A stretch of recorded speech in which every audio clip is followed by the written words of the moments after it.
Welcome back to the Conscious Diva Podcast. I'm Tatiana. Today I'm joined by Aja Daashuur, also known as the Spirit Guide Coach and creator of the Spirit Guide Archetypes Oracle Deck.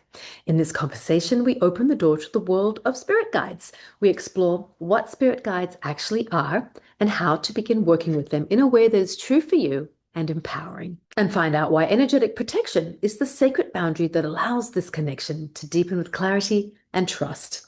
Aja shares how the stunning lifelike illustrations on each card were communicated by the guides themselves so the artist could draw them. And I share my personal experience working with Aja's deck and how the archetypes began to reveal themselves in ways that felt both potent and incredibly accurate. And stay with us until the end because Aja pulls a card just for you listening, a message that is meant to find you exactly where you are. If this conversation resonates, I'd love for you to subscribe, leave a review, and share it with someone you know needs this healing medicine. You can also watch the full episode on YouTube. Thank you so much for listening. Well, welcome, Aja. Thank you so much for being here. Oh, thank you so much for having me. I've been so looking forward to this call and to dive into all things magical and mystical. Oh, for sure. And of course, your Oracle deck, Oh, Spirit Guide Archetypes.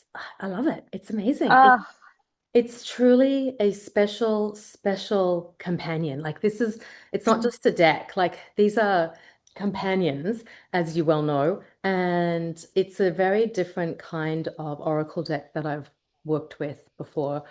And what I specifically like about it is not just that you're channeling from actual spirits, but you in the beginning offer an intention of protection, which I think a mm, lot of people don't include or even talk about why it's important. And then you close out with like, okay, now it's like ending the communication so you're not just getting overwhelmed. So yes. thank you for that really beautiful offering. Oh, my pleasure, my pleasure. I'm so glad that you noticed that and that it resonated so much. That means a lot. Well, you're welcome. Well, okay, so firstly, what do you do? What's a spirit guide coach? And then we can get into all of the other Yes, stuff in yes. case no one knows. Absolutely. So basically, the work that I do is very therapeutic in nature. I spend my days talking to people and to their spirit guides, so talking to people and to the dead. And basically, what we do is we are basically diving into their blueprint of their life, of their existence, what they're going through now, what they've been through in the past, what they wish to move into in the future. But instead of talking to one person, they're talking to multiple voices because we're connecting with their spiritual team for wisdom, insight, ideas, and strategies, simply to be heard, to be held. And most of the people that I see several times a month, for some of them for several years. It's really beautiful work. It's really collaborative work. And I believe the work of, when we're connecting with our spirit guides is about allowing us to feel empowered, to have faith in ourselves, trust in ourselves, so that we can make choices that ultimately lead us to be feeling more fulfilled, if that makes sense. Yeah, for sure. That's beautiful. And when you're working with your clients, do they ever open up to the communication themselves over time? That's such a great question. Yes, they do. My clients run the gamut in terms of what they do for a living and how they are out in the world, but the longer that we work together, the stronger that their connection with their guides gets, the more that they're noticing the synchronicities, they're creating their own practices, they're speaking to their guides, they're noticing the way that they're creating their own language with their spirit guides, because that's a big component to what I believe, or what I'm hoping that we're all doing, discovering our language with our guides so that we are in communication with them more consistently. And it also gives us more autonomy to feel empowered by that connection and to trust what we're receiving, again, to make those choices. It's so true, but I just wondered because some people are afraid, or they become so reliant on the communication from the person that's helping them that they don't realize they've got their own the power lies within them, and we're all intuitive beings. Exactly. That is such an important point to make. And, though, as I've mentioned, some of my clients I've been seeing for years, the point is to feel and to believe and to trust in what's coming through for you. Because at the end of the day, all I'm doing is interpreting, right? If I'm hearing something, I'm telling them what I'm hearing, sensing, seeing.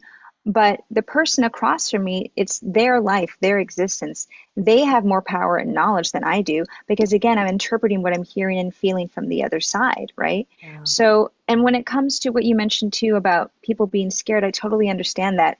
I always say I know a fraction of a fraction of a fraction of what's going on the other side, right? We want to be able to feel comfortable, push ourselves just a bit, but to move into that realm and to kind of create that bridge at our own pace so that we feel safe along the way, because ultimately that's what our guides want. They want us to feel safe. They want us to feel protective. They want us to stretch ourselves, obviously, but not in a way that feels destabilizing. So, who are our spirit guides, and are they always in human form?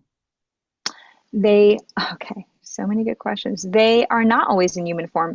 This deck specifically focuses on spirit guides that have had human form, but my dream is to continue to create decks.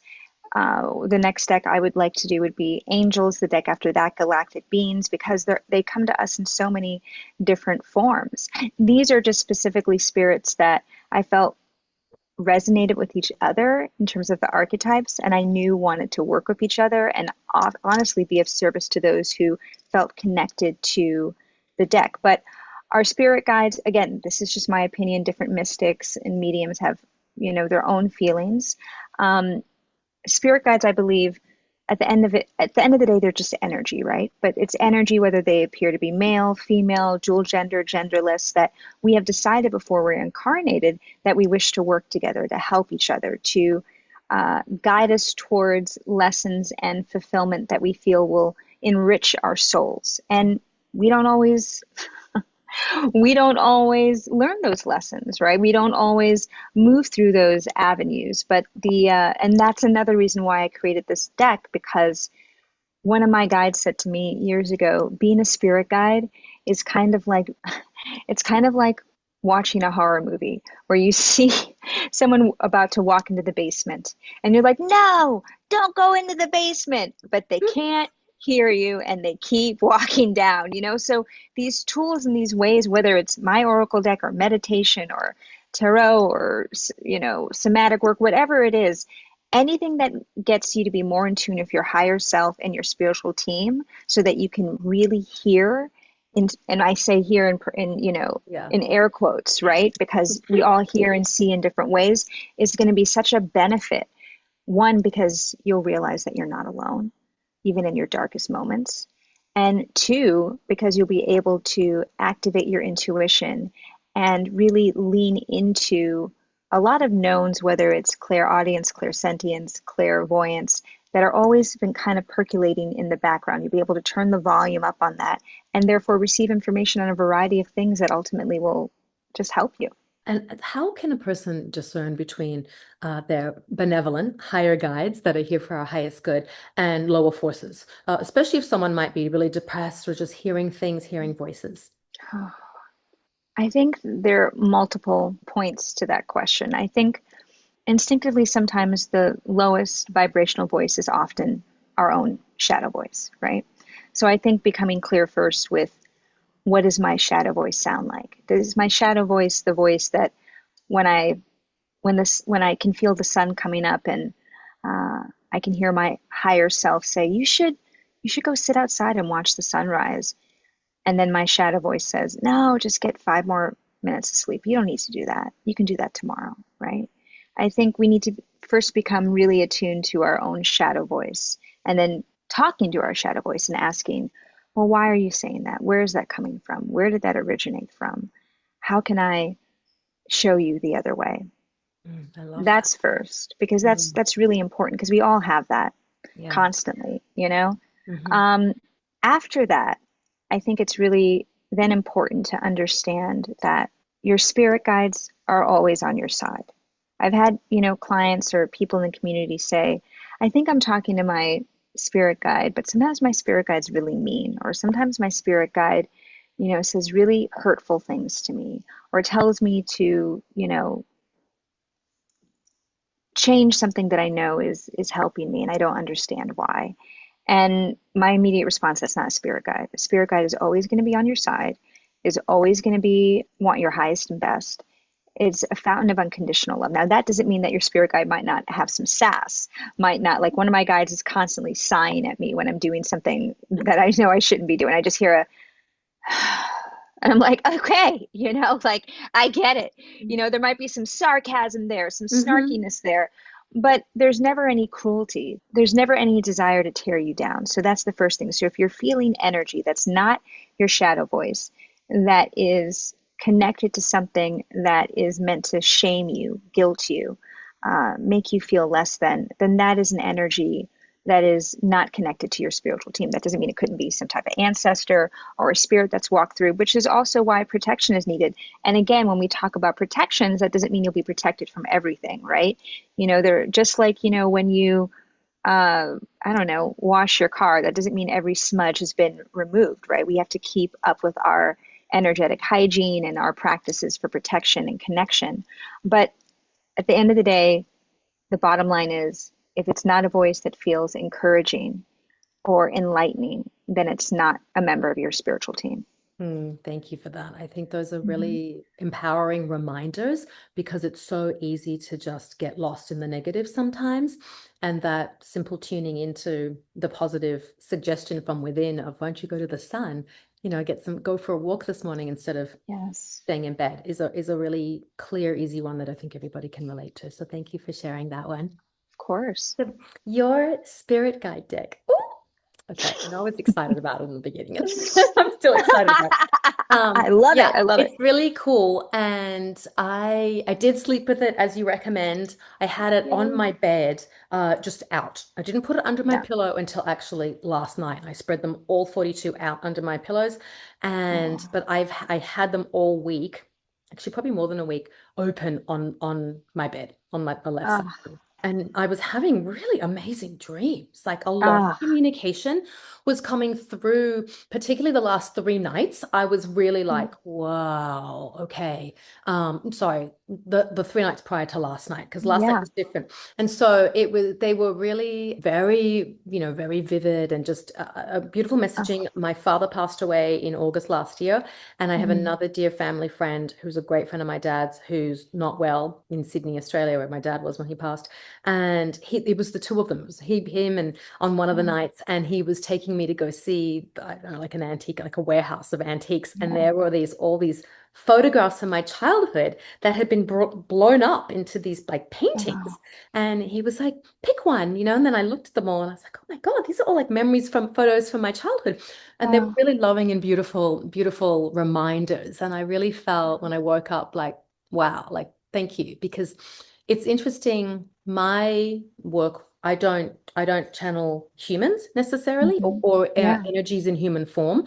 I work a lot of with deities from sort of the Asian, Hmm, Southeast Asian yeah. traditions. And then I have some other beings. But occasionally with clients, a deceased loved one will come in just because they have a message to share. But I found with my dad, like there's been like no visit, nothing. I'm like, Mm, thanks.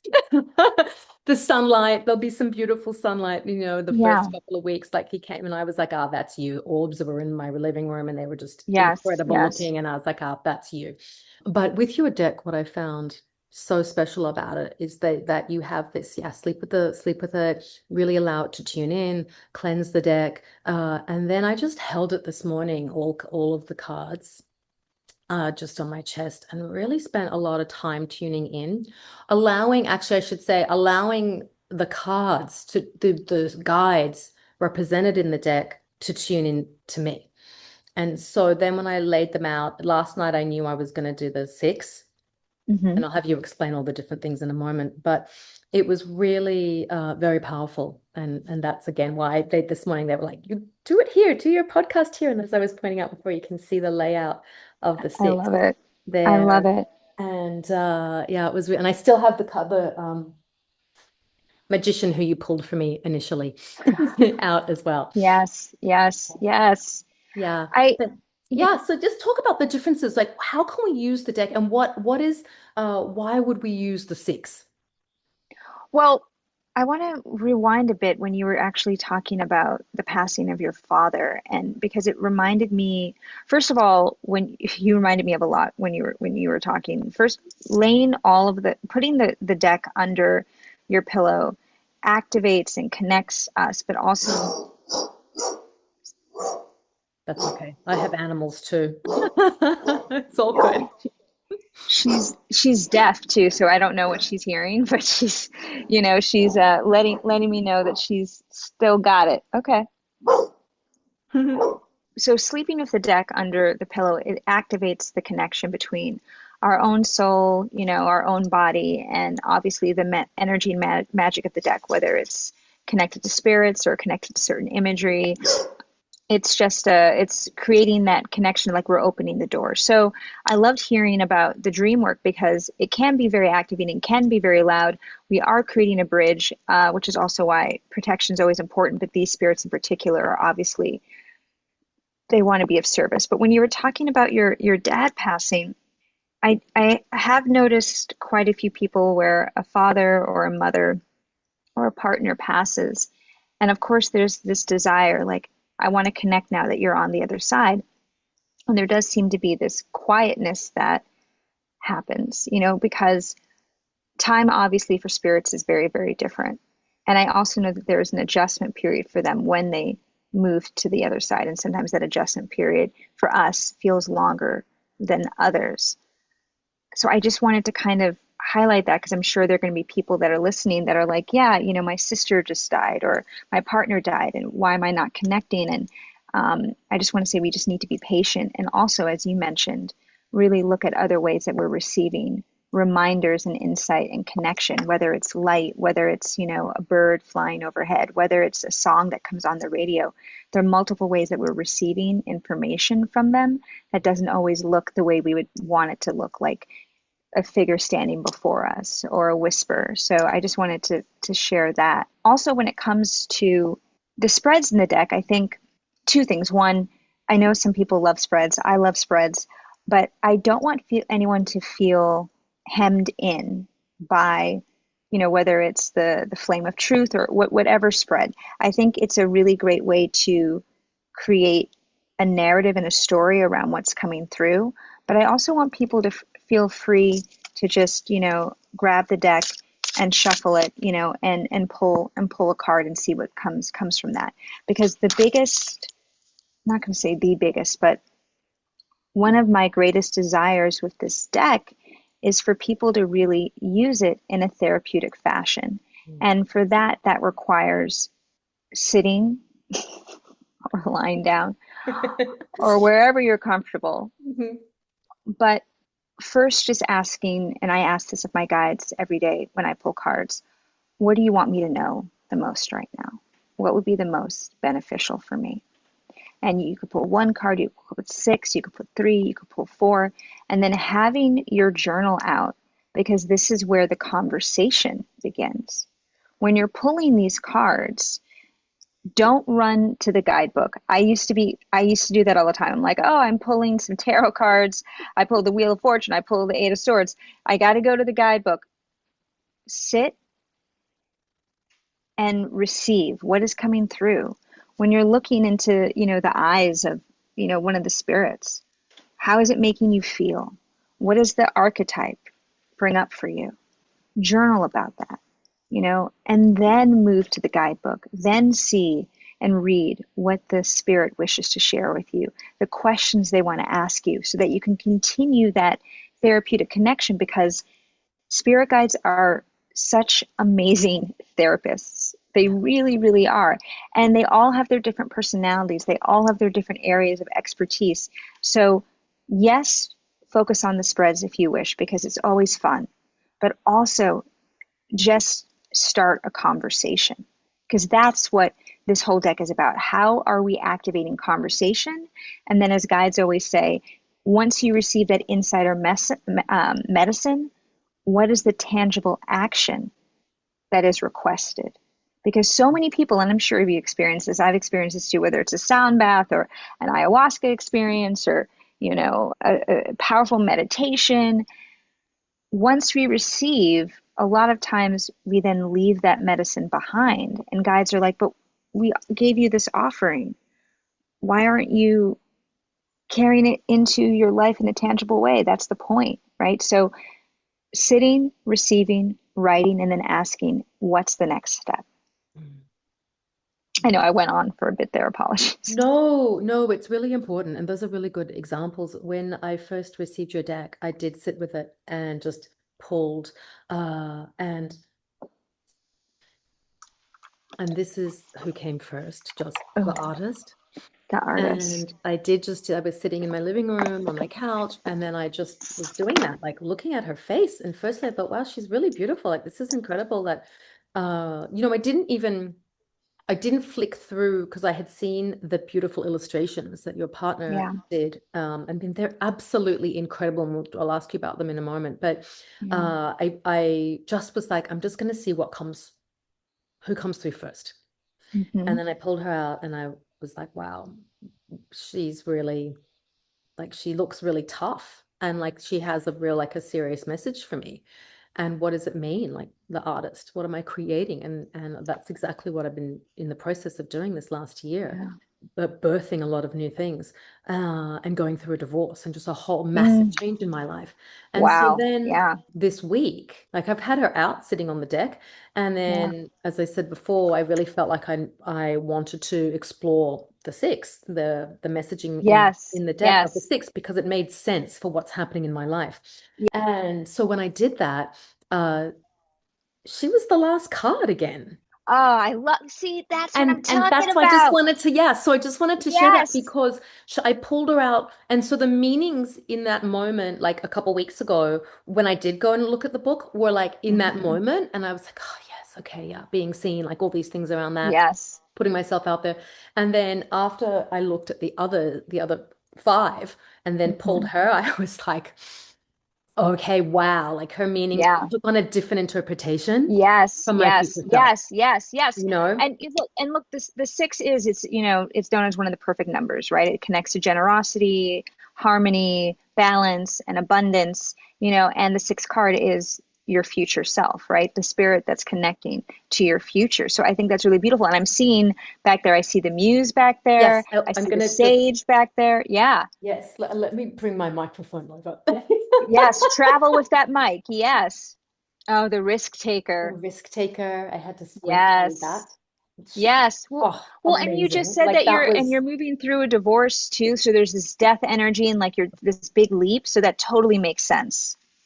it was incredible. I seriously, like, I was Yeah. actually blown away by this entire deck here, this whole book. The sage was The next. sage. I love the sage. The sage always asks, she asks, "What do you want?" Like she's very emphatic. What do you want? Mm-hmm. Oh, the lover. Yeah. Oh, well, and one of my guys just said, yeah, and the lover of self. How are you loving Mm, yourself, yeah. right? Like that So partnership, that beautiful. sacred partnership. Yes. Yeah. And then, And then the muse, what is inspiring yes, you? yes. Yes, yes. Mhm. And then upside down for the shadow was, The philosopher. yeah, That's so interesting. very interesting. So I put him That's upside down, and then I yeah. had the selenite crystal just directing that energy up to the sage, Oh, I love that. and then the artist And again. then the artist. Hmm. What a beautiful, that's a beautiful spread. I know. It's a Thank beautiful you. spread. It was so heartfelt. Like, I've got to say, it was so. I just was like, wow, and really, the intention that you have in there that you've written down, showing me like what I need to know, like what do I need to, what Yeah, needs to be shared with me now, and I really just let go of all expectation. I was just like, yeah. okay, this is a healing for me, as if someone's doing a session for me, and I'm not, because it's different when we work for ourselves, like when we're It's doing very our, different. so I Yes. just was like, okay, I'm gonna just imagine you're doing it, or like, Hmm. it's happening for me, and Yes. see how it what will be revealed in a different way. Yes. And it was so beautiful. So thank you. Oh my God, my pleasure. I think that's such a great spread. It has such a beautiful story to it. It, And it, the philosopher being reversed, it just, I'm wondering what came up for you around that. so, Well, I mean, the philosopher is very much, the philosopher is asking you to make space to ask questions that you might be shying away from, right? Like, why are you here? Where are you going? What is your current purpose? And I think when it's reversed, it's like, is there anxiety? Is there contraction? Are there things that we're fearful of, right? Like, so what immediately when I read those questions, I had been in a marriage for 28 years and I had been really supporting his career and mm-hmm, even while I had still worked in television and done stuff for decades when I was younger, the mm-hmm, last like 8, 10 years of my life as I was called into spirit work, a lot of things that sort of my relationship evolved into being this person that almost just served him. And I was yeah, like, this is not the life I'm meant to be living. I'm not yeah, supposed to be in service to this person. And this is how did I allow this to happen? Like, how yeah, did I allow this to happen? And to have my power diverted into supporting someone else's great career. Like, what yeah, did I do? That was my immediate reaction to that. And the yeah, re-establishing over the last year of myself having to set very strict boundaries energetically, but also physically, so I could reclaim all those parts of myself and also reclaim my energy. So there were no leaks, yes, like nothing going out of me so yes, much. And when I saw it, when I actually saw it, and I could see the energy leaks, I was like, how was I not aware of this? And that's the crazy thing when you're living in it. I just was like, it took a long time over a period of years to become a witness that, even though I was just like helping other people and doing other stuff. And mm, then I was like, and even though my spirits were saying to me, this, I would just not ignore them, but like, yeah, okay, like I'll just do more inner work and, things will shift or whatever. We're spiritually bypassing, well, but essentially. yeah, but honestly, the more work we do, the harder it is to ignore what we already know, right? Like about the Mhm. transition that needs to happen. Because look, Yes. divorce or, leaving a career or moving to a different country, those are big, big, huge decisions that take time for our body, mind, and spirit to acclimate to the need, right? Like this needs to happen versus could this happen? Should this happen? Yes. Maybe it could happen. So Mhm. I mean, and to feel empowered to be able to do that, even though what's on the other side is a complete unknown. So, Totally. and again, that's that risk taker energy. Like, yes, I don't know what's on the other side, but I do know what's here and it's not fulfilling. Yeah, totally. I pulled that first card. I went, uh-huh, Yeah, exactly. Like this is yeah. exactly it, not knowing and the fear of being financially stable and a lot of other Hmm. things. Like those are real Of fears. course. But then I was like, Absolutely. how dare you try to make me feel like I don't have the power to move forward. I need to like Yeah. empower myself. So, but yeah, so I've been doing that. I've been doing a lot like with Yeah. like my creative gifts and all of those things. And so Yeah. that was a great affirmation that I'm on the like I know that I'm going in the right direction. Yes. Yes. Absolutely. I mean, that spread definitely says you're going in the right direction for sure. And one of your guides just said, and just being careful to not overextend, like knowing when you're overextending and when to kind of pull back. Does that make sense?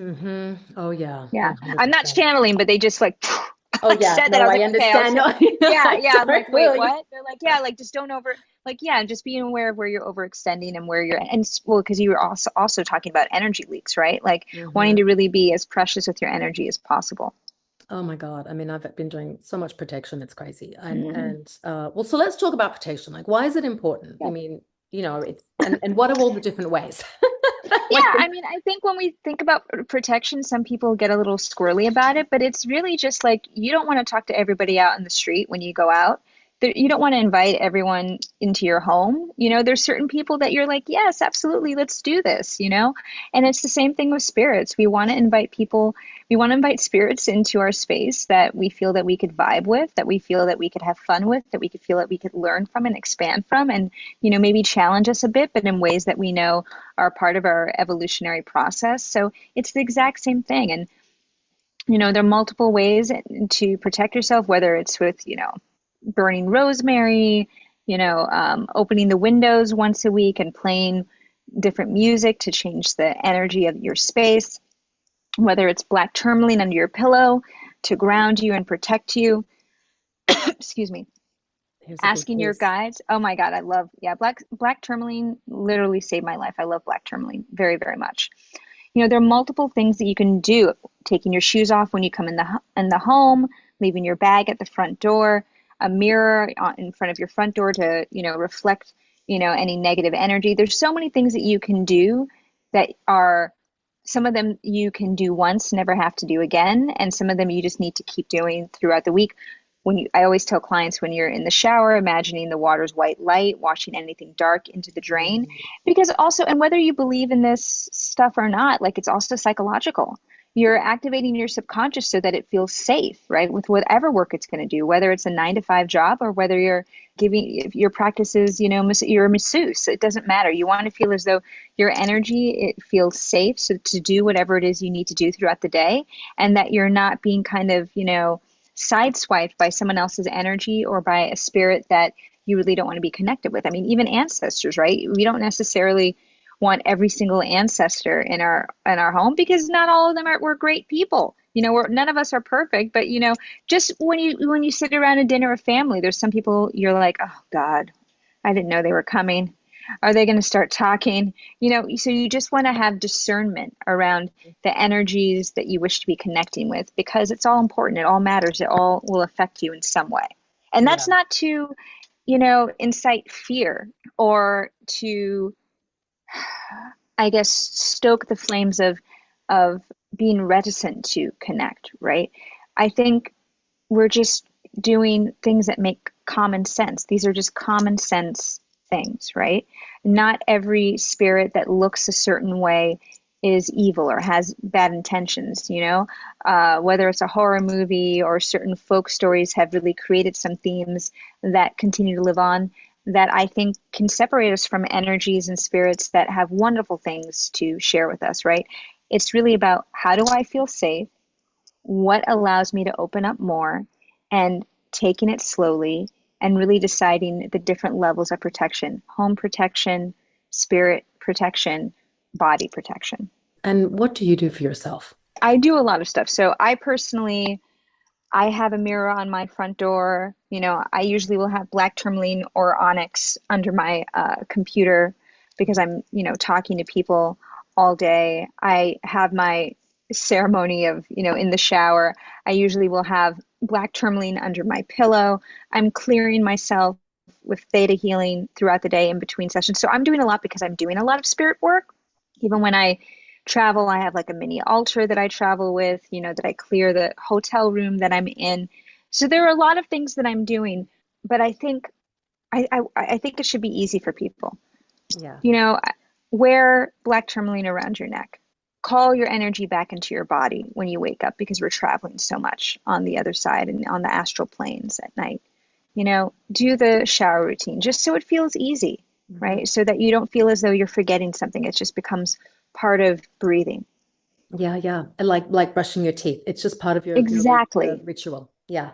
Exactly. Okay, so the illustrations Yeah. are incredible, aren't they? They're just amazing. I mean, Thank you. I agree. I think so. I think my partner did an incredible job. Yeah. and I know that they were channeled. But just hmm explain this incredible process. Like, how long did this take? Did they was it weeks for them when they were like a portrait and was explaining how they look and they say, no, my hair's not blonde enough, or my eyes aren't dark enough, or my skin needs to be Well, a little bit more yes. this shade? Wow. Yes. Actually, yes. So it's taken years. We have over 100 portraits, and then we just, me with, the different spirits, we discussed like which spirits would be of the most use at, at the time that it would be published. But it took years, and my partner has been wonderful. It was not an easy process because, for me, things have been adjusted for the guidebook, because some of these spirits, some of these guides are guides to people that I actually know. So I needed to get the guides permission that they wanted to work with other people. I had to change some things in terms of, memories that they were sharing, because I wanted them to be I wanted the community members to feel safe, and those are specific things that are just for them. And then when we were doing the portraits, first it's just channeling. They give me the memory that they want to share. And then it's, this is what I look like. This is the time period. And then they would help me find references. Then I'm sending these references and which was very difficult for my partner. Sometimes I would say, their energy is more statuesque. And he's like, what does that mean? How do I paint that? How do I draw that? Right? Because none of this is AI either. Yeah. It's some of it's done after the painting and the drawing. He's changing things, in the computer. I don't know how that's done, but it starts all by hand. So I would say, yes, the eyes need to be, a little bit darker. The hair needs to be shorter. Sometimes he'd say, well, isn't this enough? And I'm like, no, because they're standing next to me saying, this is their representation, right? And for so many, and what an honor too, because with spirit guides, there's so much of the request of like, I need this, I want this, can you help me with this? What do you think about this, right? So to get the opportunity to speak to these spirits and say, who are you? And what is a memory that you remember that you really want to share with the world? And what do you look like? And which life are you choosing to have represent you? It was such a monumental honor, wow, such a huge responsibility. And I'm just humbled that these spirits trusted us to do their images justice. And it came together, obviously, I think it took over almost 5 years since to now, and the deck's only been out, I think, 3 weeks. So yeah, it was an immense honor, and my partner was very, very generous of his time and intention as we went back and forth to make sure that they were as perfect as possible. It's such a stunning deck. Even the finishing, the metallic blue sides, it's really incredible. So I've seen when you channel and you're speaking and then you're repeating, was that the process? Like, would you stand there and you would literally, and they would say, no, not like, and whisper through you? No, at this point, I do a lot of I would do a lot of automatic writing. So I would just let them move my hand so I could write down the memory. Okay. And then I would let them tell me, what they look like. And sometimes I would get like a flash of like a certain color hair or eye color. Mm-hmm. And then as I'm, looking at some references to time periods, they'd say, this is more accurate. This is not. Or I hear laughter, like absolutely not, But no, it's not like when someone asks me a question or something and then I start channeling. Okay. But that would be actually interesting to do in the future. But then I think my hesitance with that, if I'm thinking about it now, is that I would move into trance. And when I'm in trance, I actually don't have any real control. So I think the way that we have done it so far is working, but we'll see what happens, if I get the opportunity to continue this deck process. I mean, they're realistic. These portraits I know. Yeah. Right. Yeah. So incredible, the detail and the shading, where the light hits the face. They're remarkable, actually, truly remarkable. Wow. Right? You can. I know. I love hearing that. Yeah. I mean, even when I look at them, and I've been seeing them for years, when I hold up like one of the, I just love them. Oh, I know. She's amazing. I love her so much. I mean, I love all of them, but it was really when we had like a deck release event at the Philosophical Research Center in Los Feliz. I know. And for some of the people that came to this event, they were seeing their guides on like this massive screen behind them, and I could just hear them like, to be able to, for them to get the spotlight, right? Instead of us. It's really special. Yeah, it truly is really special. So when did you start to fully channel? Has this been a gift since you were little that you can remember? No, I've been connecting with the dead since I was about 5 years old, and I was very upset about it. I did not want to connect in that way at all. And when I was about 12, I think, I completely shut it down. I wasn't channeling, I was just seeing spirits at that point. I shut it down. I don't know how I shut it down. I don't know what happened, but I shut it down until I was an adult. and I was going through a really dark period in my life, like a dark side of the moon. And I had started meditating out of complete desperation to just try to figure out how to not be so unhappy all of the time. And during that meditation practice, as I got more into the meditation practice, memories from my childhood started coming back. I started remembering things that were happening when I was very young with other spirits, and synchronicity started to happen. And I mean, I had no desire to make this my life's work, which it now is. But through that process, which we now would call an awakening process, I just started to connect with spirits once again in a way that didn't feel as scary. There are definitely still some scary moments because I had no boundaries. I didn't know anything about protection. I was willing to talk to any spirit that wanted to come through because I wanted that, almost like proof of life or proof of death. Like I wanted to have those experiences again so I would, understand, because I thought maybe I'm going crazy when things really started happening. I thought maybe I'm losing my mind. Maybe I need to go to a psych ward. Maybe I need to be on medication, because once I really started to be in that flow again of connecting, I had no boundaries. I didn't know what I was doing. I had no teachers. I just was along for the ride. And how many And years that's when I ago was started. this? That was about 10 years ago, 10 Okay. years ago, Mhm. 10 years ago. And that's when I started actually working with black tourmaline. Black tourmaline immediately brought me back to center because I didn't even know I was in between worlds. I was in between the other side and here, constantly still working a full-time, 9 to 5 type of job, and doing this in between, doing this work in between. I guess you would call it, like, I was at that point a life coach, Mhm. and but there was something missing from it. And then when I started doing this work and talking to my specific spirit guides through automatic writing and through clairaudience, they asked me if I would merge the two. Would I merge coaching with spirit work, which I also thought was absolutely terrifying. But I did it. And then as soon as I joined the two, it was just like the floodgates opened in the most beautiful way. And I'm very, very grateful for the connection that I have with them. And I'm also grateful to myself for trusting the road, because it was quite bumpy, and I didn't know what was coming around the corner. But I just knew at a certain point, I just knew that this was the work that I was meant to do in some way. Did your spirit guides guide you to the Arthur Finlay College? Like, how did you discover that?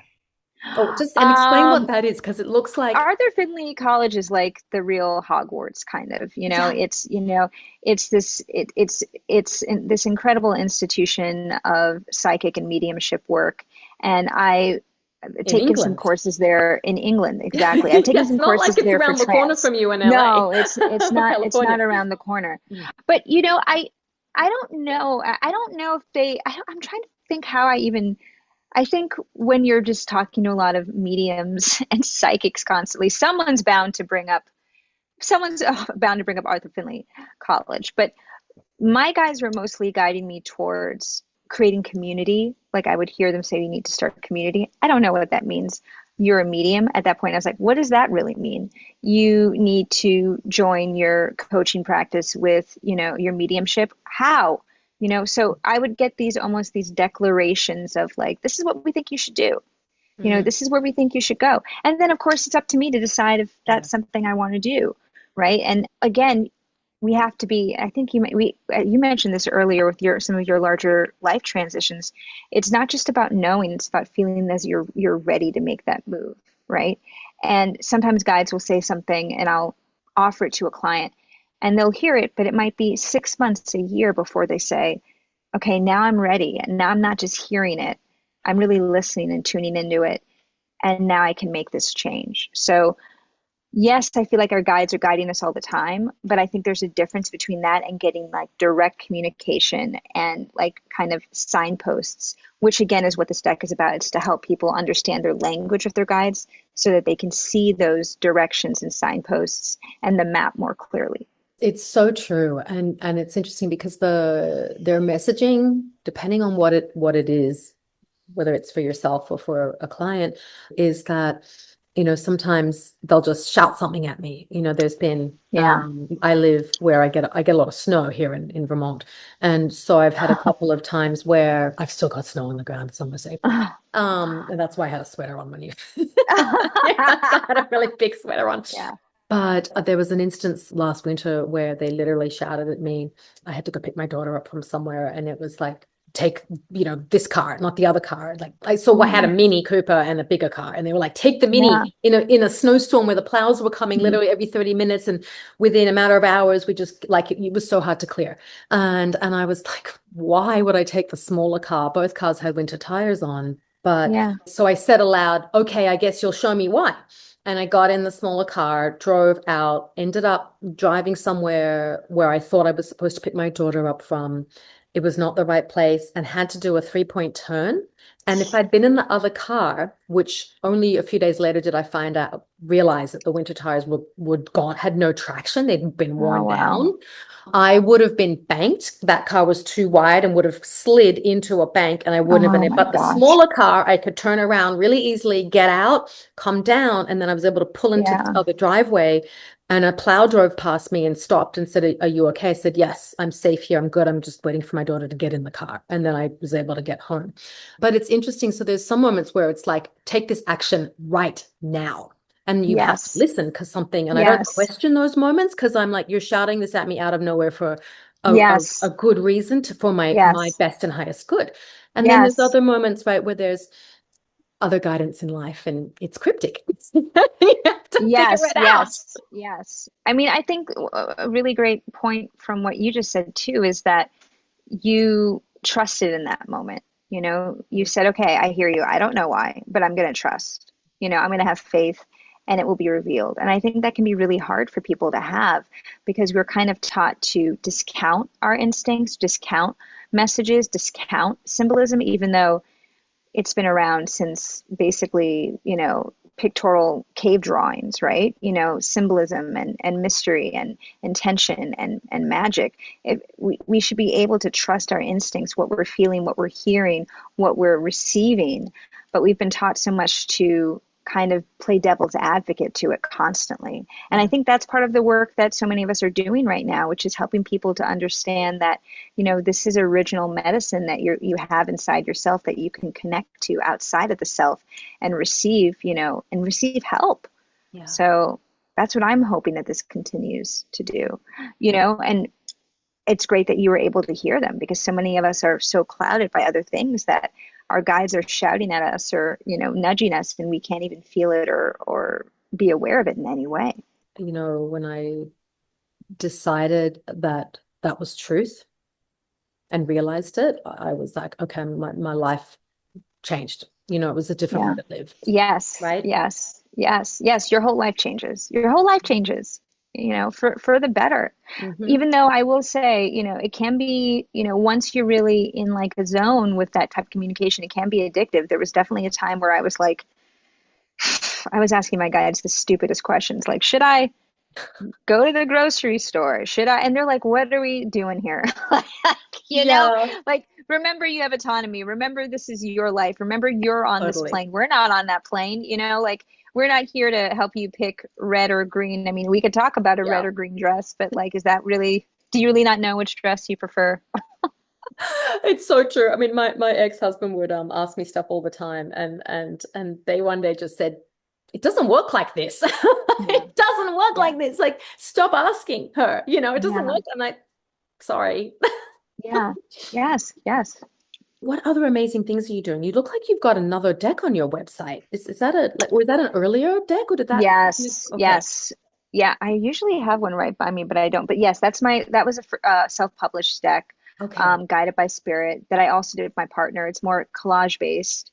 Mhm. Some of my guides are in that deck, and it's broken up really by the elements, fire, water. Yeah, it's broken up in a very different way. And that was a really beautiful. I love that deck. I love it so much. I have a lot of, people in the community that's like their go-to deck. But this deck was really I really wanted to create a more substantial and immersive therapeutic tool. Mhm. Again, because so much of the work I do with one-on-one clients is it's like a therapy session. And this just felt like the best avenue for that. But yes, I have that deck.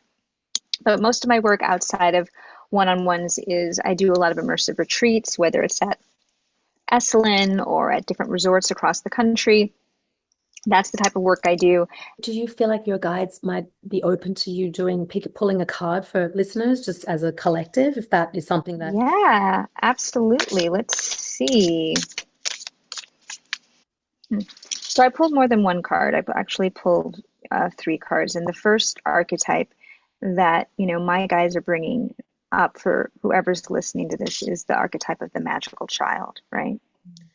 Allowing that magical, allowing curiosity to really move you through whatever feels as though you're stuck, allowing the magic and innocence of yourself to be able to shine through, because many of us right now are moving through periods of transition, crossroads, which is the maiden energy, right? This idea that we're moving from one road to another, but it's our choice. In order to make that with real integrity, we have to really follow ourselves with the guidelight of curiosity. Does this feel, as we mentioned before, inspiring? Does this feel aligned? Can I trust this desire within that isn't restricted, or it doesn't feel as though it's been wounded by what can transpire after childhood or even during childhood, right? So it's this innocence, this curiosity for this transformational or crossroads energy. And in order for us to feel as though we're on the right road, the last archetype they're bringing up is the defender. We have to defend ourselves. We have to be our greatest defenders for the life that we want, so that we are not making compromises that again feel as though we are living for someone else, or for someone else's view of what our lives should be. So those are the 3 archetypes. I love that. Pleasure. That's so nice. Is there anything else you'd like to share about this new deck or your work? You've got a podcast that you've launched as well, right? Podcast hasn't launched officially yet, but it will. It's called The Guidelines, and it's going to basically be in a call-in format for people to basically talk to their guides, and for other people to hear what the therapeutic process is like. But, I think with the deck, I just want people to enjoy themselves, enjoy that connection with themselves and with these spirits, and create a container of honoring what you as an individual need, and to have the patience to receive, right? Especially in this day and age where, some people are using AI to ask questions, intuitive questions, or using, tarot apps to receive. And, I think the process of spirituality and wellness is all about intention, patience, and allowing yourself to receive in an unobstructed way. And in order to be able to really receive, we have to know that it's a progression, it's a process. We might not get the answer that we are wanting right away, but that doesn't mean it's not the answer that we actually need to hear. So open yourself up to the possibility that you can experience, express, and connect to the other side in ways that are completely unique to yourself. We just need to have a level of discipline and commitment to create that space for that magic to occur. I think your work is just wonderful, and again, such a beautiful deck, and the illustrations are incredible, so lifelike. They could be photographs, and it's really wild. Yeah, thank you so much. Really, really thank beautiful. you.